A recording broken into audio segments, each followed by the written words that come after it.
আকাশবাণী কলকাতা গ্রামীণ সংবাদ পড়ছি পার্থপ্রতি মিত্র। ভারী বৃষ্টির জেরে মালদার নদীগুলির জলস্তর বাড়তে শুরু করেছে। বন্যার আশঙ্কায় চরম উৎকণ্ঠায় দিন কাটাচ্ছেন মানিকচক ব্লকের গোপালপুর অঞ্চলের উত্তর ও দক্ষিণ হুকুমততলা এলাকার মানুষজন। এই এলাকাটি বরাবরই গঙ্গা ভাঙন প্রবণ এবং বহুবার নদীগর্ভে তলিয়ে গেছে একাধিক ঘরবাড়ি।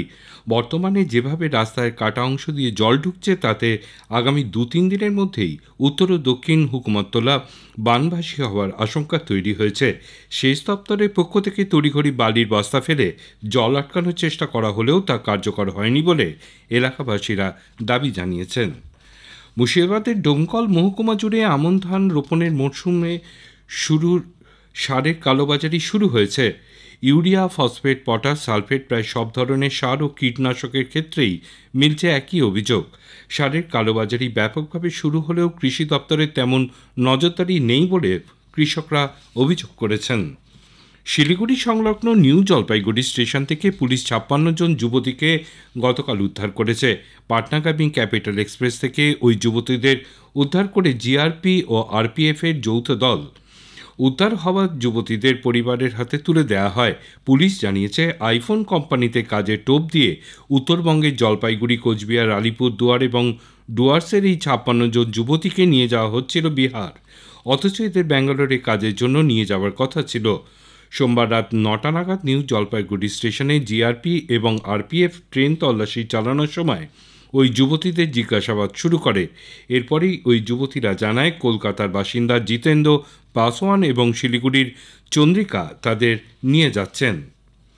মালদার কীর্তিপাড়া এলাকায় এক ব্যবসায়ীকে গুলি করে 3 লক্ষ টাকা নিয়ে চম্পট দিয়েছে দুষ্কৃতীরা। আশঙ্কাজনক অবস্থায় মনোজিৎ মণ্ডল নামে ওই ব্যবসায়ী মালদা মেডিকেল কলেজ হাসপাতালে চিকিৎসাধীন। গতরাতে গাজল থেকে গাড়ি করে বাড়ি ফেরার সময় ওই সবজি ব্যবসায়ীকে লক্ষ্য করে 4 দুষ্কৃতী 5 রাউন্ড গুলি চালায়। তার গলায় ও পিঠে গুলি লাগিয়ে পুলিশ তদন্ত শুরু করেছে। বাঁকুড়ার খাতায় গাড়ি থাকা এক বৃদ্ধের মৃত্যুর ঘটনায় সকাল থেকে রাজ্য সড়ক অবরোধ করেন স্থানীয় বাসিন্দারা। দুবরাজপুর গ্রামের বাসিন্দা 70 বছরের শম্ভু বারিক আজ ভোরে সাইকেল নিয়ে বাড়ি ফেরার সময় খরবন এলাকায় দ্রুতগতির একটি গাড়ি তাকে ধাক্কা মারে। ঘটনাস্থলেই তার মৃত্যু হয়। এর প্রতিবাদে এবং রাস্তায় স্পিড ব্রেকারের তৈরির দাবিতে পথ অবরোধে সামিল হন এলাকাবাসী। মালদা জেলা পরিষদ ভবনে আজ সকালে আগুন লাগার ঘটনায় চাঞ্চল্য ছড়ায়। ভবনের 3য় তলে ইঞ্জিনিয়ারিং বিভাগের ঘর থেকে ধোঁয়া বের হতে দেখা যায়। দমকলের একটি ইঞ্জিন ঘটনাস্থলে পৌঁছে আগুন নিয়ন্ত্রণে আনে। এ রাজ্যে মৌসুমী অক্ষরেখা দীঘা হয়ে উত্তর পূর্ব বঙ্গোপসাগর পর্যন্ত বিস্তৃত রয়েছে। এদিকে সক্রিয় রয়েছে মৌসুমী বায়ু।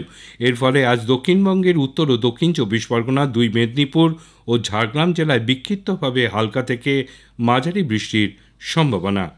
গ্রামীণ সংবাদ শেষ হলো। এর পরের খবর 12টা বেজে 50 মিনিটে।